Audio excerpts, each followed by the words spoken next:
नमस्कार साथियों, भावेश मैथ्स इस प्लेटफॉर्म पर आप सभी का स्वागत, अभिनंदन।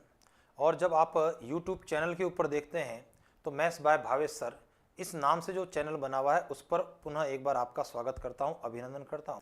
आज की इस क्लास के अंदर हम डिस्काउंट बट्टा, जो कि प्रतिशत और लाभ हानि से मिलता जुलता टॉपिक है, हम उसके बारे में डिस्कस करना चाहते हैं।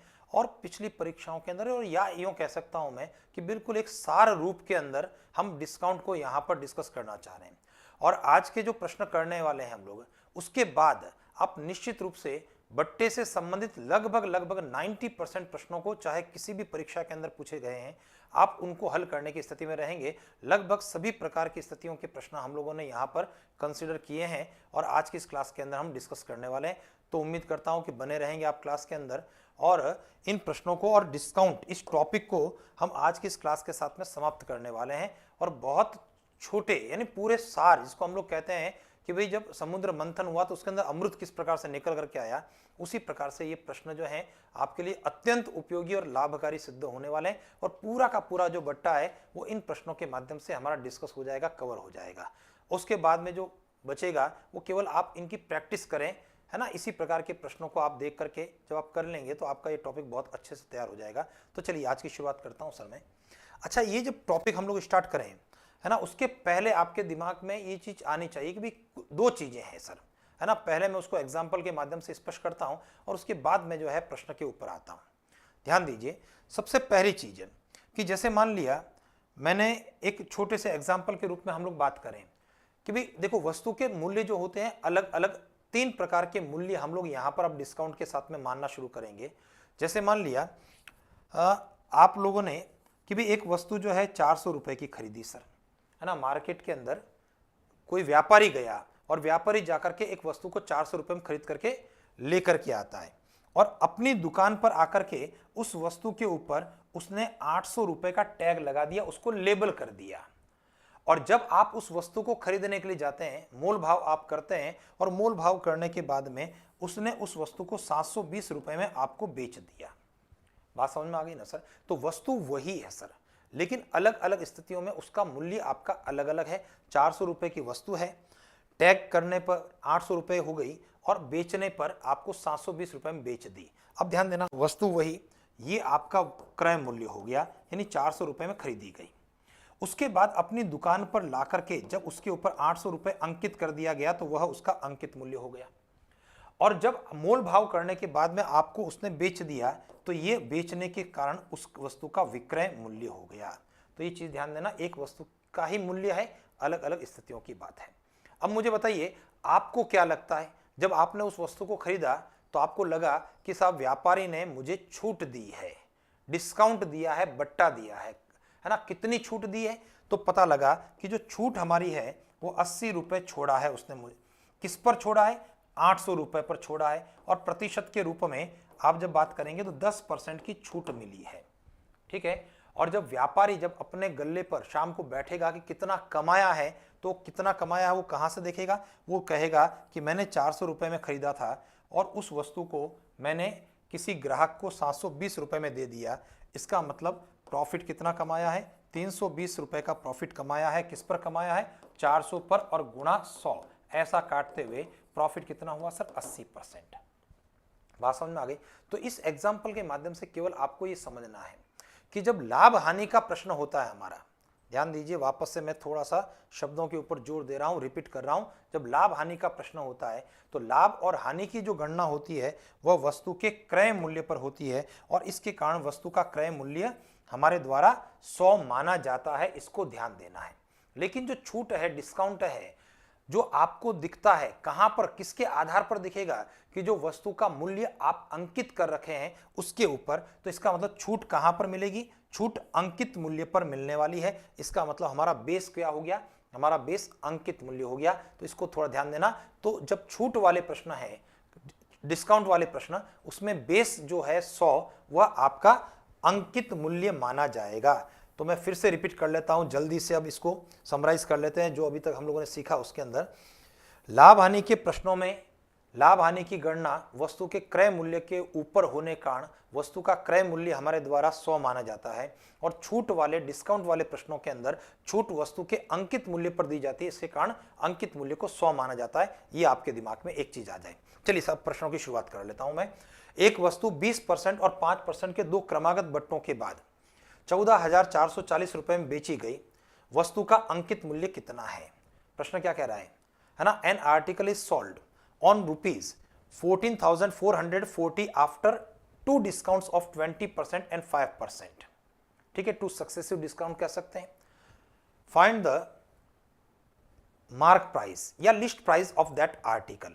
चलिए सर, अब आपको सीधा सिंपल सी बात है, एक वे आपको क्रिएट करना है कि देखिए सबसे पहले यहां पर अंकित मूल्य है सर।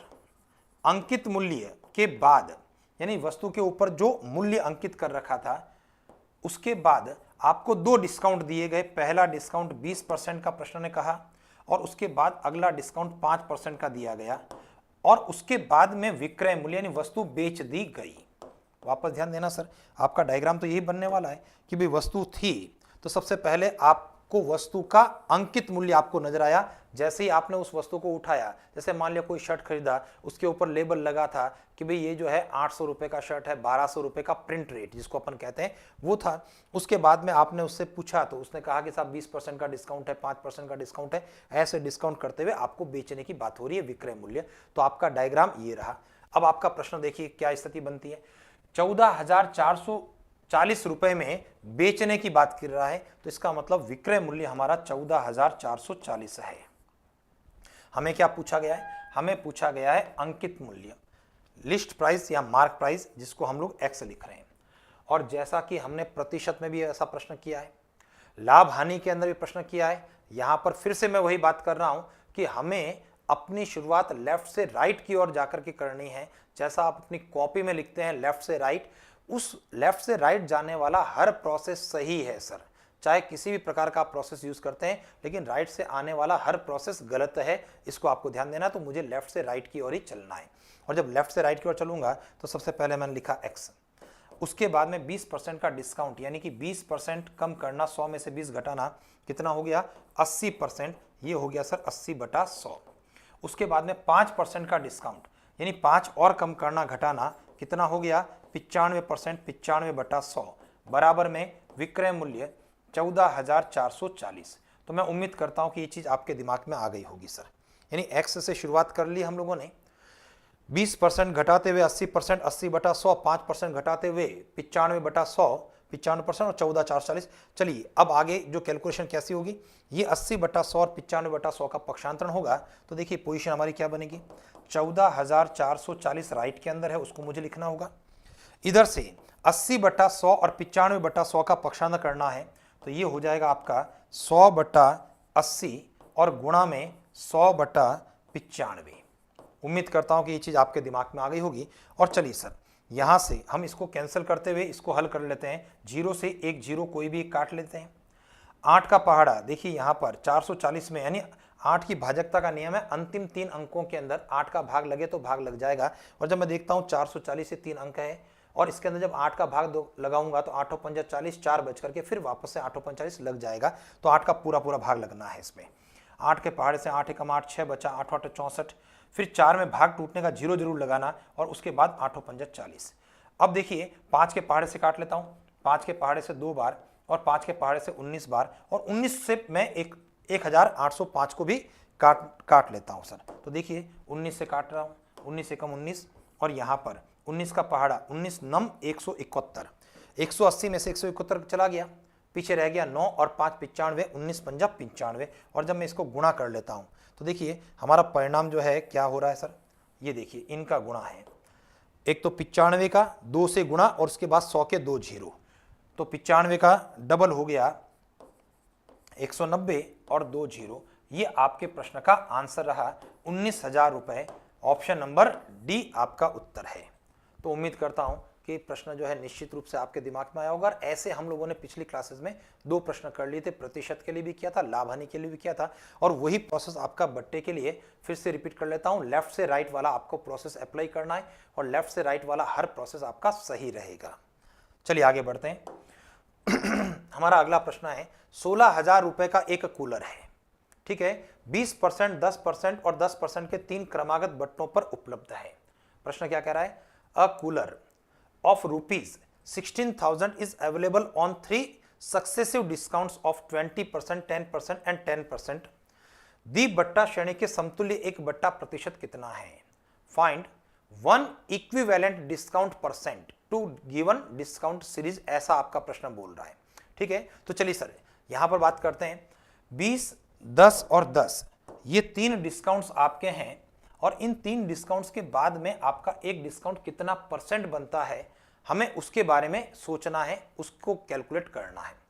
चलिए सबसे पहली चीज है, जब भी कोई डिस्काउंट सीरीज आपके पास में है और उसके माध्यम से एक इक्विवेलेंट डिस्काउंट परसेंट यानी समतुल्य बट्टे प्रतिशत को ज्ञात करना है, तो सबसे पहले दिमाग में आए कि जो रुपया है उस रुपए का किसी प्रकार का कोई रोल हमारे लिए नहीं है, चाहे कूलर 16,000 का है या 56,000 का है, कोई फर्क नहीं पड़ता है।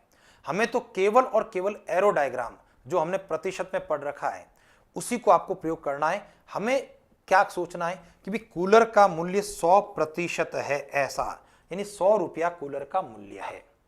उसके बाद में जो डिस्काउंट है उनको आप देते चलें और अपने परिणाम को प्राप्त करें। देखिए 100 रुपए का कूलर, पहला जब डिस्काउंट 20% दिया गया यानी 20 रुपए का डिस्काउंट है, ये देखिए ये डिस्काउंट आ रहा है सर, ठीक है ना भाई, परसेंट में 20 है लेकिन 100 रुपए पर 20% का, तो 20 रुपया डिस्काउंट बन गया। तो 100 में से 20 घटाने पर आप पहुंच गए सर 80 पर, ठीक है। अगला डिस्काउंट कितना है? हमारे प्रश्न में अगला डिस्काउंट है 10%, और जब मैं यहां से 10% की बात करता हूं तो 80 का 10% कितना बना? 8 बना। ये पहला डिस्काउंट था और ये आपका दूसरा डिस्काउंट है 80 का 10%, दोनों का गुणा 100 का भाग, 8 के पाड़े से 1 गुणा करने पर 8, तो 80 में से 8 डिस्काउंट और हो गया सर, और छूट मिल गई तो आप पहुंच गए 72 पर। उसके बाद तीसरा डिस्काउंट क्या है? तीसरा डिस्काउंट फिर से 10% है, और जब मैं यहां पर 10% करूंगा तो चलिए इस कैलकुलेशन को देखना है। 72 का 10%, दोनों का गुणा 100 का भाग, 100 में 2 जीरो हैं और यहाँ 10 का 1 जीरो कट गया तो 1 जीरो 100 का बच गया, तो 72 में 10 का भाग देने पर कितना हो गया? 7.2, और ये तीसरे हिस्से पर आने वाला डिस्काउंट है।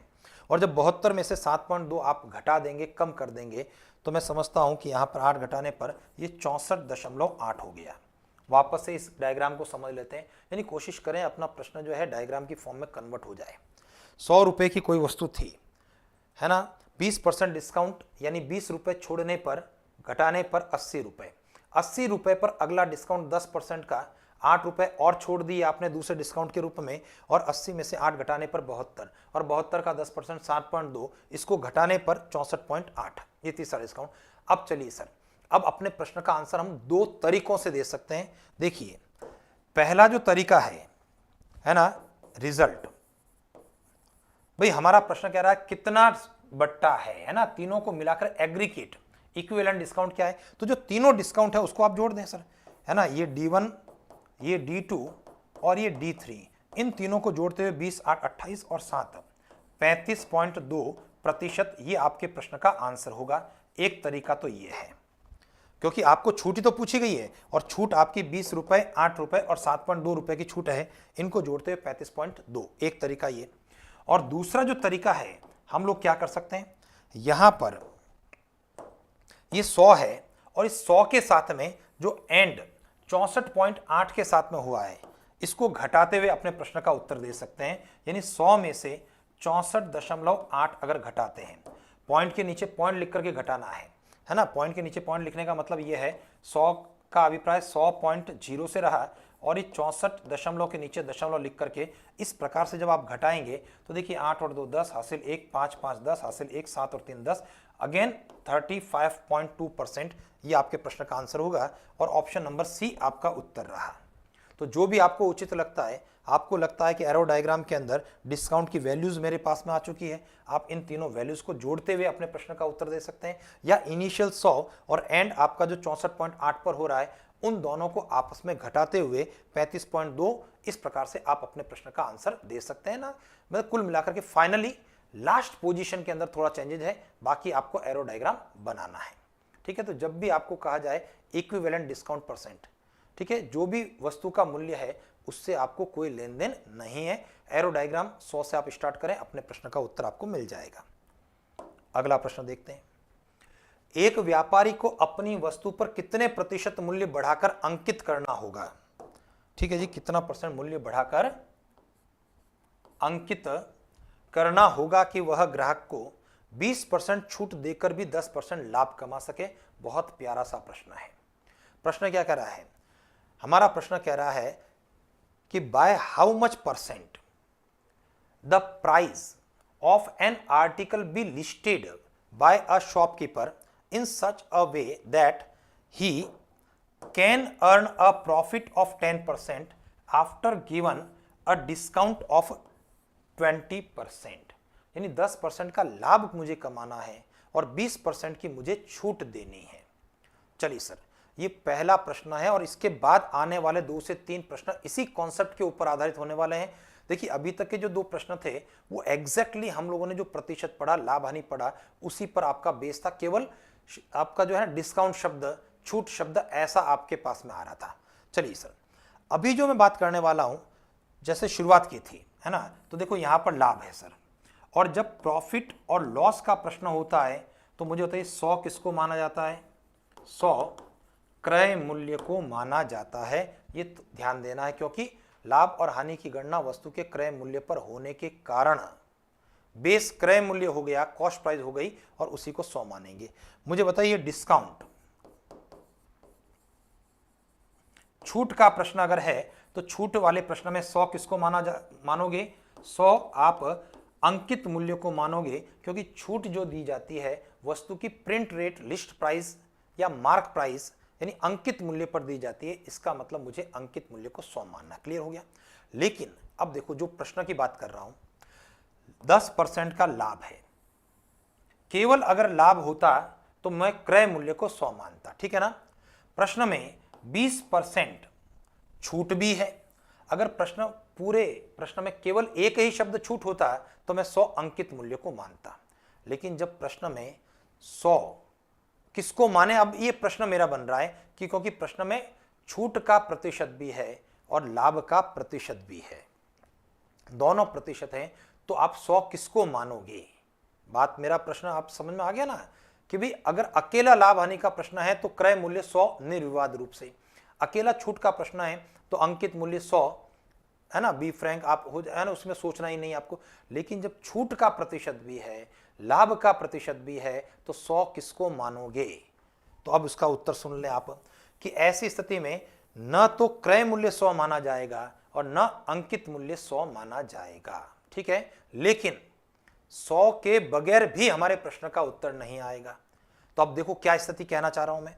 देखिए, 100 सोचना है सर, 100 आप सोचेंगे कि भी 100 तो मुझे लिखना ही लिखना है, लेकिन जो 100 मेरे द्वारा लिखा गया, ये 100 न तो क्रय मूल्य है, न विक्रय मूल्य है और न अंकित मूल्य है। यानी 100 लिखा है लेकिन 100 किसी भी प्रकार से वस्तु का मूल्य नहीं है। पहली चीज क्लियर हो जाए, तब फिर क्या होगा? आपके दिमाग में 2 चीजें हैं। डिस्काउंट कितना है सर? 20%। तो बट्टा हमेशा 100 में से घटेगा, और 100 में से जब डिस्काउंट का 20% आप कम कर देंगे सर, तो 80 जो डिस्काउंट घटाने के बाद जो मूल्य आ रहा है, ये वस्तु का क्रय मूल्य आएगा। इसको ध्यान देना, डिस्काउंट हमेशा घटेगा, 100 में से घटाते हुए जो 80 आया वो क्रय मूल्य हो गया। और दूसरा जो प्रतिशत है, प्रॉफिट है 10%, तो प्रॉफिट हमेशा जुड़ेगा, और 100 में 10 जुड़ करके 110, ये हो गया सर आपका अंकित मूल्य है। तो मैं उम्मीद करता हूं कि दिमाग में आ गया कि जब भी प्रश्न में डिस्काउंट का और लाभ का दोनों का प्रतिशत आपके पास में है, तो 100 मानना जरूर है, लेकिन 100 न तो क्रय मूल्य होगा, न 100 अंकित मूल्य होगा, और साथ साथ कह भी दे रहा हूं कि न 100 विक्रय मूल्य होगा। 100 में छूट का 20% घटाने के बाद 80 क्रय मूल्य हो गया, और 100 में लाभ का 10% जोड़ने के बाद 110 अंकित मूल्य हो गया। अब हमारा प्रश्न क्या कह रहा है? कितना प्रतिशत मूल्य बढ़ा करके अंकित करना है? इसका सीधा सीधा मीनिंग क्या निकला? इसका मीनिंग ये निकल रहा है सर कि हमारा 100 रुपए की वस्तु पर मुझे 110 रुपया लिखना है। सॉरी 100 रुपया नहीं, ये गलती हो गई मुझसे, 80 रुपए की वस्तु पर, यानी कि 80 है ना सर, 80 रुपए की वस्तु पर मुझे 110 रुपया लिखना है, ये चीज है सर। तो बताइए कितना बढ़ाना है सर अपने प्रश्न का आंसर, यानी 80 रुपए का माल जब मैं उसके ऊपर 110 लिखता हूं तो बताइए कितना बढ़ा, तो पता लगा 30 रुपया बढ़ा करके लिखा। किस पर लिखा, 80 रुपए वाली वस्तु पर, और गुणा 100 कर लें तो 0 से 0 कट गया, 4 के पहाड़े से 2 बार, 4 के पहाड़े से 25 बार, 25 और 3 का गुणा 75 में 2 का भाग देने पर कितना बना सर, 75 का आधा 37.5 यानी 37.5%। ये आपके प्रश्न का आंसर हो गया 37.5, ऑप्शन नंबर सी आपका उत्तर रहा। तो उम्मीद करता हूं कि आपके दिमाग में आ गया होगा। और जब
तो डिस्काउंट हमेशा घटेगा, वो क्रय मूल्य बनेगा, और लाभ हमेशा जुड़ेगा जो अंकित मूल्य बनेगा। और इस प्रश्न में 80 रुपए की वस्तु पर 110 लिखना है, 30 रुपया बढ़ाना है 80 रुपए पर, और प्रतिशत 37.5। चलिए इसी कॉन्सेप्ट का प्रयोग करते हैं अगले प्रश्न में। थोड़ी सी लैंग्वेज है ना हमारी चेंज हो गई है, लेकिन जो हम लोगों ने सीखा है समझा है उसी का आपको प्रयोग करना है। 6,900 रुपए अंकित मूल्य वाली एक वस्तु को 25% छूट पर बेचकर भी एक व्यापारी 15% लाभ कमाता। देखिए दो प्रकार की अलग अलग स्थितियां दे रखी है। 6,900 रुपया अंकित मूल्य वाली वस्तु है, यानी कि हमारा प्रश्न क्या कह रहा है कि the mark price of an article is ₹6,900, यानी 6,900 मार्क प्राइस है, लिस्ट प्राइस है, अंकित मूल्य है। और प्रश्न क्या कह रहा है, 25% छूट पर बेचकर भी 15% का लाभ हो रहा है, ठीक है ना। यानी कि on selling that article a shopkeeper earn a profit of 15% after given a discount of 25%। वो छूट पर बेचकर 15% लाभ कमाया। वस्तु का क्रय मूल्य कितना है। एग्जैक्टली आपका प्रश्न लगभग उसी कॉन्सेप्ट के ऊपर है जो अभी हम लोगों ने किया था। देखिए मैं फिर से रिपीट करता हूं कि अगर छूट का प्रतिशत आपके पास में है, ठीक है ना, और लाभ का प्रतिशत भी आपके पास में है, तो ऐसी स्थिति में 100 सोचना है, 100 लिखना है, लेकिन 100 न क्रय मूल्य है, न विक्रय मूल्य है, न अंकित मूल्य है। 100 के बगैर कुछ नहीं है, ये आपके दिमाग में आ जाए, ठीक है। 100 लिखना जरूर है। 100 में डिस्काउंट का, छूट का 25% यानी 25 घटाने के बाद जो 75 रुपया आएगा, ये वस्तु का क्रय मूल्य होगा, कॉस्ट प्राइस होगी। समझ गए बात को। और इसी प्रकार से 100 में प्रॉफिट का 15% जोड़ने के बाद 115 रुपए जो आएगा वह वस्तु का अंकित मूल्य होगा, यानी कि मार्क प्राइस या लिस्ट प्राइस आएगी। पिछले प्रश्न में भी हमने यही कहा था, इसलिए अब दोबारा से डिटेल में डिस्कस करने की आवश्यकता नहीं है। अब हमारा प्रश्न का उत्तर देखिए किस प्रकार से बन रहा है, उसको ध्यान देना। ये 6,900 रुपए क्या है, मैंने इसके ऊपर खेल खेलना है मुझे। 6,900 रुपए भाई अगर क्रय मूल्य है तो 75 के बराबर है, 75 का भाग दो, और अगर वो अंकित मूल्य है तो 115 के बराबर है, 115 का भाग दो, यानी जो रुपया जिससे संबंध रखता है उसका भाग देना। तो आपका प्रश्न कह रहा है 6,900 रुपया अंकित मूल्य है, और यहां पर अंकित मूल्य 115 है। चूंकि ये 115 के रेस्पेक्ट में है इसलिए मुझे 115 का भाग देना है। और किससे गुणा करना है सर, मुझे गुणा करना है, क्या पूछा गया, क्रय मूल्य कितना है कॉस्ट प्राइस के लिए। और इस प्रश्न के अंदर हमारे लिए कॉस्ट प्राइस कितनी है सर, कॉस्ट प्राइस 75 है, इसलिए मुझे किससे गुणा करना है, 75 से गुणा करना है। तो चलिए नई चीज क्या सीखी हम लोगों ने, कि भाई ये जो आंकड़े हैं 75 और 115, पिछले प्रश्न में तो क्या था, सीधा कितना परसेंट बढ़ाना है तो आपको प्रतिशत में कन्वर्ट करना था। लेकिन यहां पर इन आंकड़ों को जो 75 और 115 जो नंबर्स हमारे पास में आए, इनको मुझे 6900 पर अप्लाई करना है। तो 6900 चूंकि अंकित मूल्य है इसलिए 115 का भाग देना है, और क्रय मूल्य पूछा गया इसलिए क्रय मूल्य का 75 से गुणा करना है। अब ये कैलकुलेशन कर लेंगे हम। 23 का पहाड़ा लगाते हैं, देखिए 23 का पहाड़ा 3 बार 69 डबल 0, 23 का पहाड़ा 5 बार लगने पर 115 होगा, 5 का पहाड़ा लगाने पर 5 छंग 30 और 0, और जब मैं इसका गुणा करता हूं तो 0, 6 पंजा 30 हासिल 3, 42 और 3 45, यानी वस्तु का क्रय मूल्य कितना है सर, 4500 रुपए। और जब मैं ऑप्शन देखता हूं तो ऑप्शन नंबर ए मेरे प्रश्न का उत्तर हो गया 4500 रुपीज। ये प्रश्न जो है उल्टे क्रम में भी पूछा जा सकता है। आपको पूछा जा सकता है कि 4500 रुपए में एक वस्तु खरीदी गई, उस पर कितना मूल्य अंकित करना है, तो कोई दिक्कत नहीं है, यहां तक का काम जो अपना है वो तो सेम रहने वाला है। उसके बाद 4500 में चूंकि खरीदी गई है, क्रय मूल्य है, उसमें आप 75 का भाग देंगे और 15% लाभ कमाना है। अंकित मूल्य जब 115 होगा तो 115 का गुणा कर देंगे। तो आपको केवल और केवल ये रुपया किससे संबंध रखता है उसका भाग देना है, क्रय मूल्य होने पर 75 का इस प्रश्न के लिए, और अगर अंकित मूल्य है तो 115 का, जैसा हमने यहां पर भाग दिया है। चलिए सर अगला प्रश्न और देखते हैं। सर हमारा प्रश्न यहां पर है, एक व्यापारी एक वस्तु को 10% छूट पर बेचकर भी 20% का लाभ कमाता है। प्रश्न की लैंग्वेज को मैं रिपीट कर रहा हूं।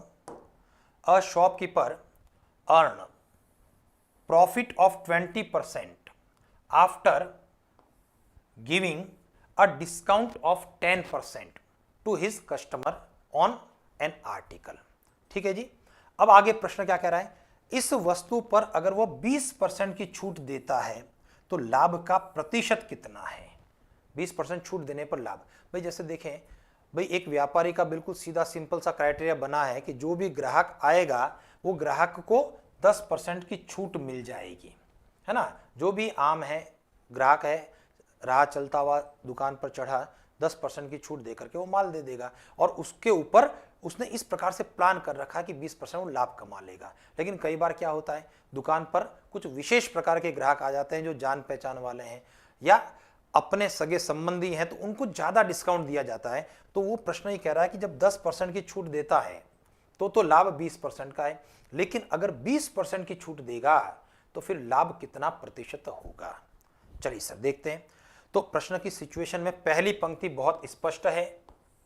पहली पंक्ति में कहा गया 10% की छूट देना और उसके बाद 20% का लाभ कमाना। तो जो पिछले दो प्रश्न किए थे ठीक ठीक वैसा ही मुझे करना है।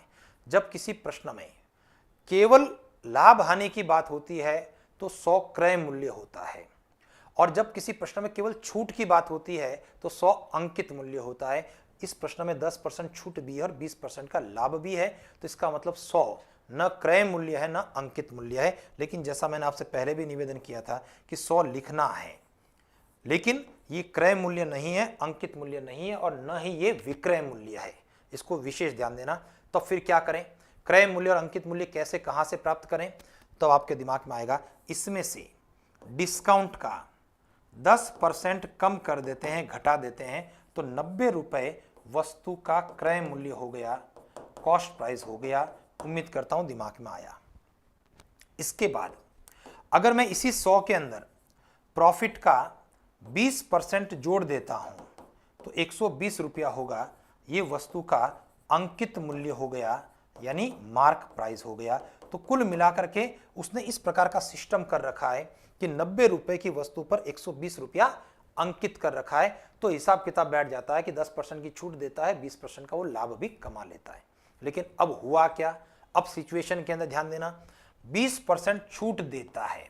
अब मुझे बताइए छूट किसके ऊपर मिलेगी, भाई डिस्काउंट जो होगा, छूट वो मार्क प्राइस के ऊपर मिलती है, हमेशा अंकित मूल्य पर मिलती है। तो जब मैं इसके आगे की तरफ बढ़ता हूं तो छूट यहां पर मिल रही है। सर समझ रहे हो बात को, छूट जो डिस्काउंट है वो हमेशा अंकित मूल्य पर है। तो चूंकि हमने कहा अंकित मूल्य 120 है, अब आप इसके अंदर 20% की नई स्थिति में छूट दे रहे हैं।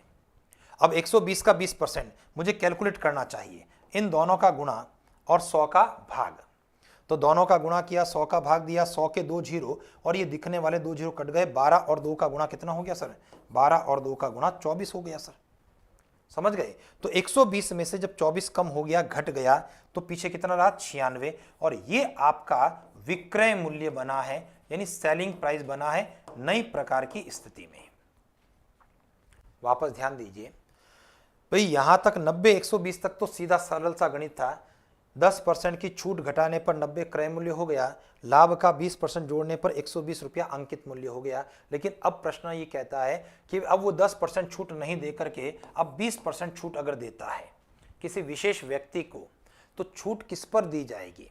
भाई जो प्रिंट रेट होगी उसी के ऊपर दी जाएगी। और यहां पर प्रिंट रेट अंकित मूल्य आपका 120 रुपया है, तो 120 रुपए पर 20% जो कि कैलकुलेट करने पर 24 रुपए बनती है आपकी। तो 120 का 20% 24 रुपया छोड़ दिया, तो 120 रुपया प्रिंट था, 24 रुपया आपने छोड़ दिया है, 24 कम कर दिया, घटा दिया, तो 96 रुपए आपका क्या हो गया सर? विक्रय मूल्य हो गया। अब आपका प्रश्न कह रहा है लाभ कितना प्रतिशत है, और लाभ की गणना वस्तु के क्रय मूल्य पर होती है। अब हमारी स्थिति क्या बनी सर?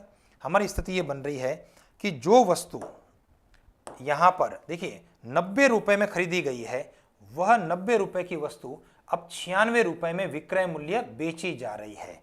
तो 90 का माल अगर 96 रुपए में बेचेंगे तो लाभ हो रहा है सर। देखिए प्रॉफिट हो रहा है, 6 का प्रॉफिट हुआ, किसके ऊपर हुआ? वस्तु के क्रय मूल्य पर हुआ, 90 रुपए पर हुआ, और गुणा कर दें 100, तो ये 0 से 0 कट जाएगा सर। और कैलकुलेशन करते हैं सर थोड़ी। 3 के पहाड़े से 2 बार, 3 के पहाड़े से 3 बार, यानी 20/3, और जब 20 में 3 का भाग देंगे तो 6 सही 2/3% लाभ, ये आपके प्रश्न का आंसर हो जाएगा। और ऑप्शन नंबर बी मेरे प्रश्न का उत्तर है। तो उम्मीद करता हूं कि बहुत प्यारा प्रश्न था सर, है ना, कई परीक्षाओं के अंदर पूछा गया। और लगभग जब एसएससी के एग्जाम्स होते हैं, है ना, 4 से 5 रविवार के एग्जाम है, 2-2 पारी के अंदर है, 8 से 10 प्रकार के पेपर बनते हैं, तो ये बात निश्चित रूप से मान लें कि भाई इस प्रकार का प्रश्न तो आपको लगभग हर चौथे पेपर के अंदर आपको मिल जाता है। चाहे कहीं पर भी किसी प्रकार की किसी भी स्टेट की परीक्षाएं हो, आपके दिमाग में ये चीज आ जानी चाहिए सर। ठीक है सर। और हाँ, ज्यादा से ज्यादा क्या होगा, ये जो आंकड़े हैं 10 है 20 है, ये थोड़े बहुत हल्के फुल्के इसके अंदर बदलाव किया जा सकता है। चलो आगे बढ़ता हूं मैं। मतलब इसका जो की वर्ड क्या था सर, कि अगली जो छूट है वो अंकित मूल्य पर दे देना, 120 पर छूट देकर के क्रय मूल्य और विक्रय मूल्य के आधार पर लाभ का प्रतिशत निकाल देना। चलिए अगला प्रश्न देखते हैं। देखिए इस प्रकार के प्रश्न जो हैं ये भी काफी पूछे जाते हैं सर। 5,500 रुपए के एक बीजक पर, बीजक का मतलब है एक बिल्टी है, बिल है, ठीक है, एक शर्त इस प्रकार से अंकित की गई है। अब इस शर्त को देखना है भाई, 5,500 रुपए का बीजक का मतलब है ये बिल है आपका बाउस, है ना, जिसके अंदर टोटल कि भी इतना रुपया सेलिंग हुई है। शर्त क्या है, इस शर्त को समझने का प्रयास करना। नगद, नगद का मतलब क्या है? कैश। 8, 7/10, 5/20, 1/25, n/30, ये आपकी शर्त है।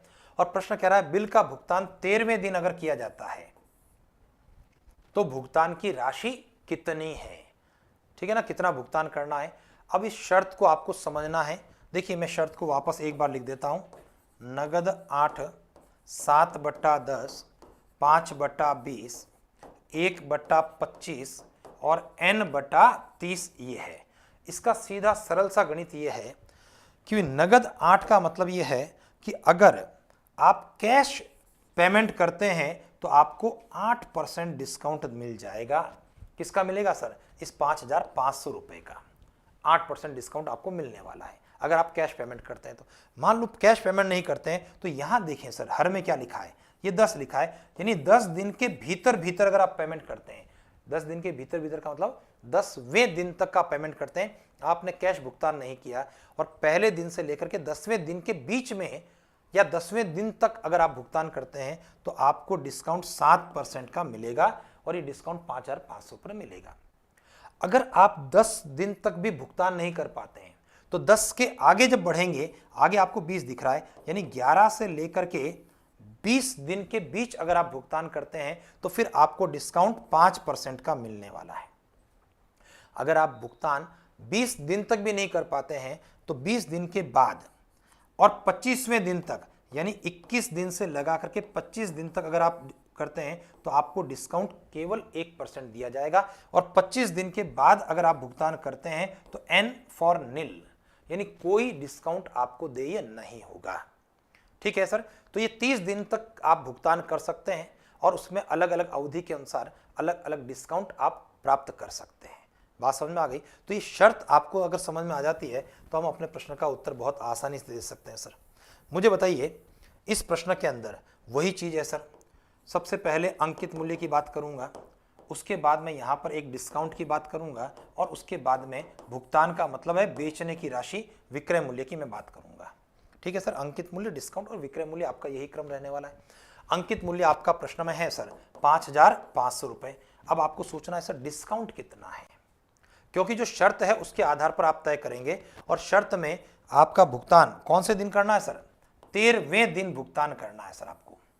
और 13वें दिन का मतलब क्या हुआ सर? 13वें दिन का अभिप्राय हुआ कि भी 10 दिन के बाद आगे निकल गए हैं और 20 दिन से पहले पहले, तो 10 तक तो आपका 7% था और 10 के बाद आपका भुगतान डिस्काउंट कितना है सर? 5% है। यानी जैसे 10 के आगे निकलते हैं अगला आंकड़ा आपको देख लेना है, 20 से आगे निकले तो अगला आंकड़ा 1 देख लेना है, ये आपकी शर्त है। तो डिस्काउंट यहां पर कितना है सर? डिस्काउंट 5% है। और विक्रय मूल्य आपको ज्ञात करना है जिसको मैंने x लिखा। और फिर से वही चीज जहां से आज की क्लास की शुरुआत की थी या पहले भी हमने डिस्कस किया, लेफ्ट से राइट की ओर बढ़ते हुए आप प्रश्न को हल करेंगे। और जब लेफ्ट से राइट की ओर बढ़ेंगे तो सबसे पहले 5,500 है, 5% का ये डिस्काउंट है सर, तो 100 में से 5 घटाने पर 95% है, तो 95/100 और बराबर x, जो कि आपको चाहिए अपने प्रश्न के उत्तर के रूप में। बात समझ में आ गई? यानी इस प्रश्न के अंदर बहुत आसान सा प्रश्न है, कई परीक्षाओं के अंदर होता है और यहां पर अगर शर्त को आपको समझ में आ जाती है तो हम अपने प्रश्न का उत्तर दे सकते हैं। तो 5,500 के बाद में 5% डिस्काउंट 95/100 कर दिया। चलो इसको हल कर लेते हैं, 2 जीरो से ये 2 जीरो कट गया, 95 का और 55 से हम लोग गुणा कर लेते हैं। ठीक है ना? तो देखिए पोजीशन हमारी क्या बनी, तो इनका जो गुणा करेंगे तो 5 का 5 से गुणा 25, आप भी कैलकुलेशन जरूर करें सर, हाथ से लगा 2, 25 और 45 ये हो जाएगा 70 और हासिल का 2 72, हासिल लगा 7, 9 पंजा 45 और 7 52। भाई एक बार कैलकुलेशन आप जरूर करें सर। ठीक है ना? 5,225 रुपए, ये ऑप्शन नंबर डी अपने प्रश्न का उत्तर रहा। ठीक है, 45 25, ठीक है ना? 45 और 25, 70, 2 हासिल का 72, 7, 45, 7 52। मैं समझता हूं कि हमारी कैलकुलेशन बिल्कुल ठीक है, 5,225 रुपए अपने प्रश्न का उत्तर है। बहुत आसान सा आपका प्रश्न रहा।